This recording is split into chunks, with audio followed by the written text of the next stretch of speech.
हे what's up guys, welcome back once again. हमारी आज की कहानी जो हम सुनाने जा रहे हैं उसका नाम है रैग्नारॉक। कहानी की शुरुआत होती है आज से तकरीबन 100 साल पहले, जब दुनिया में द वाइकिंग का राज हुआ करता था। आज हम उन सभी को एक नदी किनारे बैठा हुआ देखते हैं। उनके साथ उनका राजा और उसकी बेटी भी मौजूद है। ऐसा लग रहा है कि शायद ये किसी की खोज में है। इतने में एक सिपाही एक बकरी को लेकर आता और फिर राजा उसे एक छोटी सी नाव में बैठाकर नदी में डाल देते। पर यह चीज उसकी बेटी को पसंद नहीं आती, क्योंकि उसका कहना था कि वो जो कुछ भी कर रहे हैं वो गलत है, ये चीज उन्हें महंगी पड़ सकती है। लेकिन राजा नहीं सुनता और बकरी को बीच में पहुंचने का इंतजार करने लगता है। तभी कोई चीज पानी से बाहर आती है और उस बकरी के साथ साथ इन सभी को एक ही झटके में खाकर खत्म कर देती है, सिवाय राजा की बेटी के, क्योंकि वो भाग गई थी।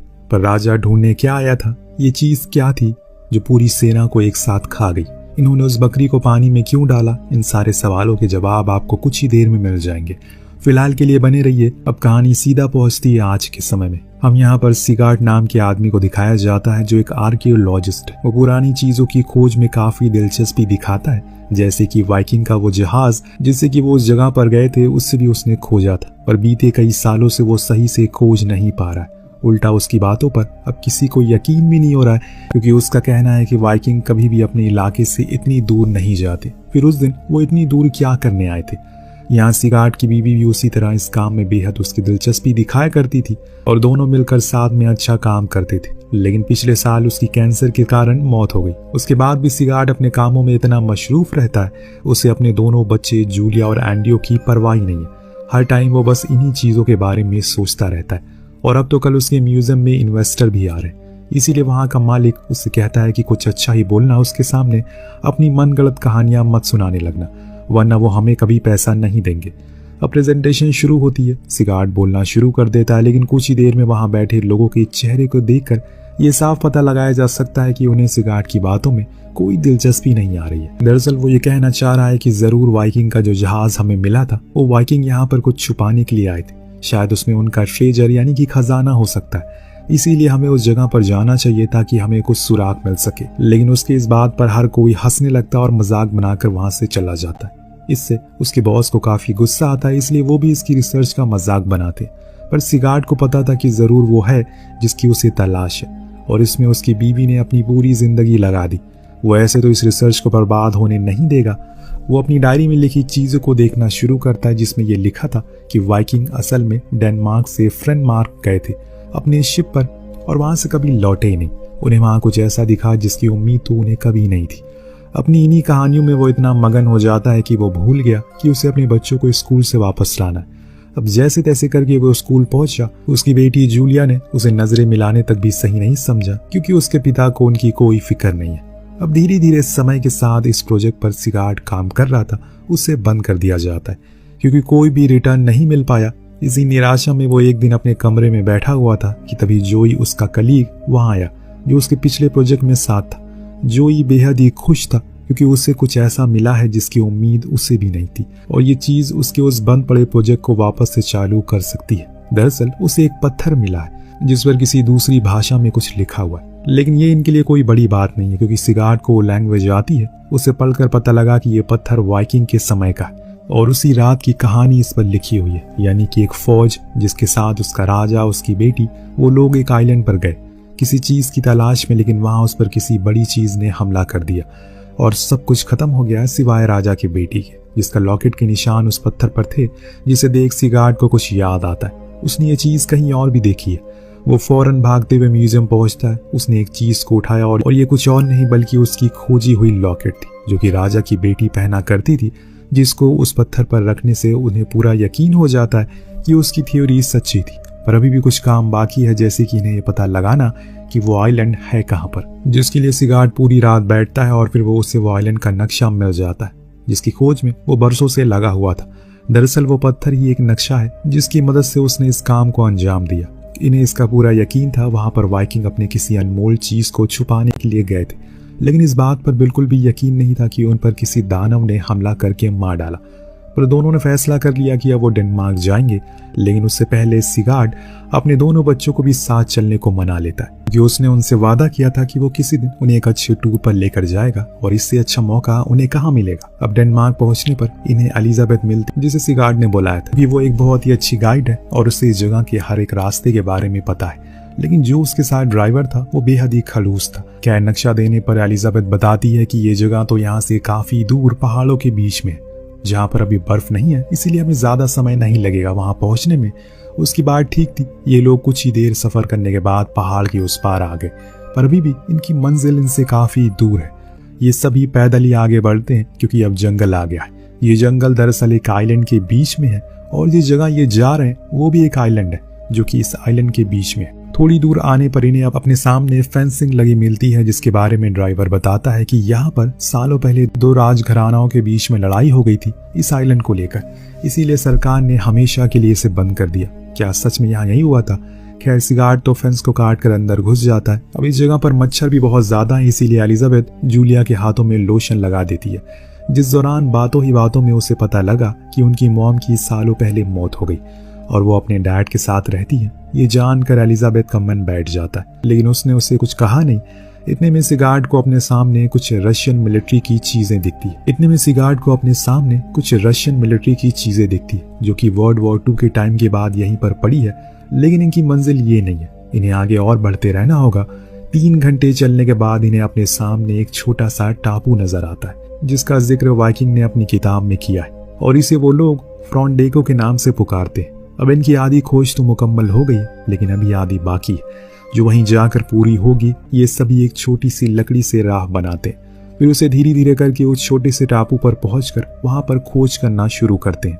लेकिन कई घंटों के बाद उनके हाथ सिर्फ गोलियों का शेल के अलावा कुछ और नहीं मिलता, जो शायद वर्ल्ड वॉर 2 के टाइम पर होंगे।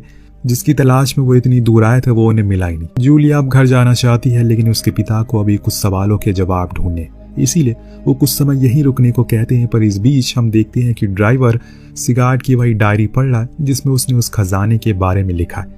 लेकिन जब सिगार्ड को पता लगा कि उसने उस डायरी को छीन लिया, कि उसे ये पसंद नहीं है कि कोई और भी उसके ट्रेजर के बीच में जानने की कोशिश करे। यहाँ हम जूलिया को देखते हैं जो कि गुस्से में इस आइलैंड की ओर अंदर आ गई, जहाँ उसे एक बंकर जैसी कुछ चीज दिखती है। अंदर जाने पर पता लगा कि ये तो वाइकिंग के टाइम का है, क्योंकि वहां कुछ ऐसी चीजें थी जो कि उनके ही जमाने की थी। लेकिन तभी वहां पर ड्राइवर आ गया, जिससे उसे सभी सामानों को छीन लिया और कहा कि किसी को भी इस बारे में मत बताना, वरना अंजाम बुरा होगा। सीन शिफ्ट होता है एलिजाबेथ पर, जो सिगार्ड से कहती है कि उसे जानकर ये बहुत बुरा लगा कि वो अपने बच्चों को अकेले पाल रहा है, क्योंकि उसकी बीवी की मौत हो गई और ऐसे अकेले बच्चों को संभालना काफी मुश्किल होता है। इसका जवाब सिगार्ड दे पाता कि तभी उसे एंड्रयू की चीखने की आवाज आती है, जिसे एक गुफा मिली थी। सभी वहां पहुंचते हैं तो इसको देखकर सिगार्ड को लगा कि शायद ये वही जगह होगी जहां वाइकिंग ने अपनी उन अनमोल चीजों को छुपाया होगा। वो गुफा बेहद ही गहरी थी, इसीलिए उसके अंदर जाना तो असंभव था। लेकिन ऐसी सिचुएशन के लिए सिगार्ड पहले से तैयार होकर आया है। ये लोग रस्सी की मदद से एक एक करके नीचे की ओर जाने लगते हैं, फिर अपनी खोज करना शुरू करते हैं। कुछ ही देर में इन्हें एक ऐसी चीज मिलती है जिसे देख सिगार्ड की खुशी का ठिकाना नहीं था, जैसे कि वाइकिंग सोल्जर का हेलमेट, उनकी जली हुई मशाल। लेकिन उसके बेटे एंड्रयू को भी कुछ मिलता है, जो कि एक बड़ा सा अंडा था, जिसके बारे में वो किसी को कुछ बताता नहीं और चुपके से अपने बैग में रख लेता है। यहाँ पर इन्हें अच्छी खासी चीजें मिल चुकी है, जिससे कि सिगार्ड ये सभी को भरोसा दिला सके कि यहाँ पर वाइकिंग आए थे। अब जब ड्राइवर को पता लगा कि ये लोग इन सामानों को दरअसल म्यूजियम में दे देंगे, ना कि बेचेंगे, तो वो बहुत गुस्सा होता है और कहा कि क्या तुम सभी पागल हो गए हो? तुम्हें अंदाजा भी हम लोग यहाँ पर कितना जोखिम उठाकर पहुंचे हैं, और अगर ऐसे में तुम सभी म्यूजियम को ये दे दोगे तो हमारा क्या फायदा होगा। इतना कहते ही वो सभी की ओर बंदूकें तान देता और उनसे वो सामान छीन कर ऊपर की ओर चला गया। पर यही तो उसने वो रस्सी को भी काट दिया जिससे ये ऊपर जा पाते। यानी कि अब हो गई बड़ी मुसीबत, क्योंकि यहाँ पर ऊपर चढ़ना इतना भी आसान नहीं था। अगर चढ़ भी गए तो किनारे तक जाएंगे कैसे, क्योंकि कश्ती तो लेकर ड्राइवर निकल गया। लेकिन 1 मिनट में उसे कुछ महसूस हो रहा है, शायद नीचे कोई मछली हो सकती है, पर नहीं, ये तो कुछ और ही है, क्योंकि ये जो कुछ भी है वो किसी शेर की तरह गुर्रा रहा है, जिससे अगले ही पल में वो ड्राइवर और कश्ती का कोई अता पता नहीं दिखता। वहीं दूसरी ओर एंड्रयू को एक इंसानी कंकाल भी मिलता, जिसे देखकर जूलिया बहुत ज्यादा घबरा गई और जाने की जिद करने लगी। एलिजाबेथ ने क्लाइंब करना शुरू किया, क्योंकि वो एक क्लाइंबर रह चुकी है। उसके लिए काम ज्यादा मुश्किल नहीं होता। ऊपर पहुंचने पर वो एक एक करके सभी को ऊपर ले लेती है। पर ये क्या, बाहर आने पर वो राह भी नहीं थी। जी हाँ, जैसे आपको पहले ही बताया था, अब कोई चारा ना होने की वजह से ये वही रात गुजारने का सोचते हैं, शायद कोई मदद के लिए आ जाए। अगर ऐसा नहीं हुआ तो ये कल फिर से दोबारा नई कश्ती बनाने का सोचेंगे। अब जब जोई उस कंकाल के मुंह को खोलता है तो उसके अंदर एक बड़ा सा दांत दिखाई देता है, जो शायद किसी जानवर का हो सकता है जिसने उसे मारा होगा। लेकिन ये देख सिगार्ड सोच में पड़ गया कि इतना बड़ा जानवर कैसे हो सकता है जिसके इतने बड़े दांत हो। इसीलिए पहेली को सुलझाने के लिए दोनों फिर से उसी गुफा में जाते। इस बारी वो और अंदर गए, जहां उन्होंने ढेर सारे कंकालों को देखा जो शायद वाइकिंग सेना के होंगे, जो यहीं पर रुके थे जब यहाँ आए थे, लेकिन कभी भी अपने देश वापस नहीं जा सके। इस बीच सिगार्ड अपनी रिसर्च में पड़ी एक चीज बताता है कि ऐसे वाइकिंग का मानना है कि कोई ऐसा दानव है जो एक दिन पूरी दुनिया को खत्म कर देगा। लेकिन अगर ऐसा सच में होता तो अब तक दुनिया खत्म हो चुकी होती, और अगर ऐसा कोई दानव होता भी तो वो 1000 साल पहले ही खत्म हो गया होता, क्योंकि इतने साल जीना कोई मजाक की बात नहीं है। यहाँ एक और बात गौर करने वाली थी, इन सभी की मौत एक ही तरह से हुई थी, यानी कि किसी जानवर के काटने से। तभी अचानक इन्हें पास जमे पानी से कुछ आहट सुनाई देती है। जब वो थोड़ा और करीब गए तो इनकी आंखें फटी की फटी रह गई, क्योंकि उन्होंने पहली बार किसी ऐसी चीज को देखा जिसके बारे में कहीं कोई जिक्र नहीं था।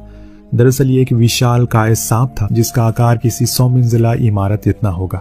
इसे देख ये दोनों फौरन ऊपर आने में लग गए, पर यहाँ ऊपर बंकर में भी कुछ हुआ। जिसके अंडे को लेकर एंड्रयू आया था, उसमें से एक छोटा सा सांप निकला जिसकी हलचल से वो सभी उठ जाते, पर ऐसा लग रहा है जैसे वो किसी को बुला रहा है। जी हाँ, वो अपनी माँ को बुला रहा है जो कि उस पानी के नीचे है। उसने अपने बच्चे की जब पुकार सुनी तो बंकर को ही पानी में खींचने लगी, लेकिन समय रहते ये दोनों बाहर आ गए और इन्हें बचा लिया गया। अब जूलिया इससे बहुत ही ज्यादा डर गई है। वो ही नहीं बल्कि सभी लोग डर चुके। ये लोग डिसाइड करते हैं कि इन्हें अब जल्दी से यहाँ से निकलना होगा। पर वहाँ जोई, जिसको जब वो बॉक्स मिलता है जिसमें वो बच्चा था, तो वो समझ गया कि वो दानव इनके ही पीछे आ रहा है। ये जानते हुए वो उस बॉक्स को अपने बैग में रख लेता है। न जाने उसके इरादे क्या थे, पर इसका अंजाम शायद बहुत ही बुरा होगा। एलिजाबेथ उन दो आइलैंड के बीच में एक रस्सी को बांध देती है, जिससे सभी एक एक करके उस ओर जाने लगते। लेकिन जब बारी आती है सिगार्ड की तो वो बीच में अटक जाता है। उसे ये अच्छे से पता था कि अगर वो पानी में गया तो उसका मरना तय है। अब तो उसका हुक भी टूटने वाला है, लेकिन सही मौके पर एलिजाबेथ आकर उसकी जान बचा लेती है। लेकिन दोस्तों, तभी वहां पर वो आ जाता है जिसे देखकर हर किसी की रूह कांप गई। इतना बड़ा वो था कि किसी भी इंसान को चुटकी में खा सकता है। अब उसी के सामने ये दोनों थे, लेकिन जोई की होशियारी की वजह से दोनों किनारे तक पहुंच गए। फौरन वहां से आगे बढ़ने लगे, पर इन्हें यहाँ एक गलतफहमी थी। वो दानव सिर्फ पानी में रहता है, लेकिन इन्हें एक गलतफहमी थी कि वो दानव सिर्फ पानी में रहता है। ऐसा नहीं था, वो जमीन पर भी अपना आतंक मचा सकता है। इसीलिए ये लोग फौरन वहां से भाग कर एक अंडरग्राउंड बंकर में छुप गए, जो किसी टाइम पर रशियन आर्मी इस्तेमाल करती थी। उसे भागते टाइम सिगार्ड को समझ आया कि सालों पहले वाइकिंग अपने खजाने को छुपाने नहीं, बल्कि इस दानव को मारने के लिए आए थे, क्योंकि उन्हें यह लग रहा है कि ये जो कुछ भी है उनकी दुनिया को खत्म कर देगा। पर ऐसा हो न सका, और इस चीज को एक लौती बची हुई इंसान, उसकी बेटी ने उस पत्थर पर लिख दिया। इन्हें बाहर निकलने का एक रास्ता मिल गया, जिसमें सबसे पहले जोई बाहर आता है। इस दौरान सिगार्ड को पता लग गया कि उसके पास उस सांप का बच्चा है, जिसके कारण ही वो उसके पीछे पड़ा है, और वो उसे वो बैग देने को कहता है। लेकिन जोई मानता ही नहीं, जिसका अंजाम वो कुछ ही देर में भुगत भी जाता है। जी हाँ, वो सांप आकर उसे मार डालता है, लेकिन वो बैग उसी बंकर में गिर चुका था, जिसमें उस दानव का बच्चा था, जिसकी चीख सुन वो भी नीचे बंकर में चला गया। अब इस मलबे में दबकर एलिजाबेथ और सिगार्ड दोनों बेहोश हो गए, पर ये दोनों बच्चे अब फंस चुके हैं, क्योंकि वो सांप अब इनके पीछे पड़ चुका है। एंड्रयू बहुत कोशिश करता है किसी भी हाल में अपनी बहन की जान को बचा ले, लेकिन ऐसा मुमकिन नहीं हो पाया, क्योंकि उसने देख लिया। लेकिन इससे पहले कि वो कुछ करता, सिगार्ड की आंखें खुल जाती है। उसे अच्छे से पता है कि वो अपने बच्चे को लेने के लिए आए। वो चुपचाप गया, उस बैग से छोटे सांप को बाहर निकाला और उसके सामने रख दिया, जिसे लेकर वो बड़ी ही शांति से वहां से चला गया। तो कुछ इस तरह से इनकी जान बच गई, लेकिन इनका ढूंढा हुआ खजाना तो डूब गया उसी ड्राइवर के साथ। इसीलिए अब कुछ हासिल नहीं हुआ। लेकिन हाँ, जोई का खोजा हुआ पत्थर वो उस म्यूजियम को दे देता है। उसके बाद उसने इस जॉब को हमेशा के लिए छोड़ दिया, एक टीचर की नौकरी ज्वाइन कर ली, क्योंकि वो नहीं चाहता किसी और को भी उस आइलैंड के बारे में पता लगे। वहाँ जो कुछ भी है वो बहुत ही अनमोल है, और अगर ऐसा हुआ तो लोग उसे ढूंढने जरूर जाएंगे और फिर उस दानव का शिकार बन जाएंगे।